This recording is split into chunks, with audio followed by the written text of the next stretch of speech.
ജീവിതത്തിൽ ആത്മവിശ്വാസവും മനോധൈര്യവും ശത്രുക്കളിൽ നിന്ന് സംരക്ഷണവും നൽകുന്ന വിഷ്ണു ഭഗവാന്റെ അതിശക്തിയാർന്ന മന്ത്രം ഏകാഗ്രതയോടെയും മനഃശുദ്ധിയോടെയും ജപിക്കുക. ജീവിതത്തിൽ സകല ഐശ്വര്യങ്ങളും സമാധാനവും കൈവരും. മന്ത്രം ഇതാണ്: മംഗളം ഭഗവാൻ വിഷ്ണു, മംഗളം ഗരുഡധ്വജ, മംഗളം പുണ്ടരീകാക്ഷ, മംഗളായ തനോഹരി. ഒരിക്കൽ കൂടി: മംഗളം ഭവാൻ വിഷ്ണു, മംഗളം ഗരുഡധ്വജ, മംഗളം പുണ്ടരീകാക്ഷ, മംഗളായ തനോഹരി.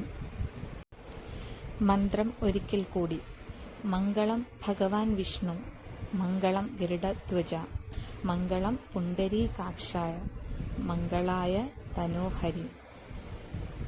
അർത്ഥം: ഭഗവാൻ മഹാവിഷ്ണുവിന് മംഗളമുണ്ടാകട്ടെ. ഗരുഡനെ കൊടിയടയാളമാക്കിയവനും താമരക്കണ്ണനായവനും സർവമംഗളങ്ങളുടെയും ഇരിപ്പിടവും എല്ലാവർക്കും മന്ത്രം നൽകുന്നവനുമായ ഹരി നമുക്ക് മംഗളം നൽകട്ടെ. ഒരിക്കൽ കൂടി: ഭഗവാൻ മഹാവിഷ്ണുവിന് മംഗളം ഉണ്ടാകട്ടെ. ഗരുഡനെ കൊടിയടയാളമാക്കിയവനും താമരക്കണ്ണനായവനും സർവമംഗളങ്ങളുടെയും ഇരിപ്പിടവും എല്ലാവർക്കും മന്ത്രം നൽകുന്നവനുമായ ഹരി നമുക്ക് മംഗളം നൽകട്ടെ.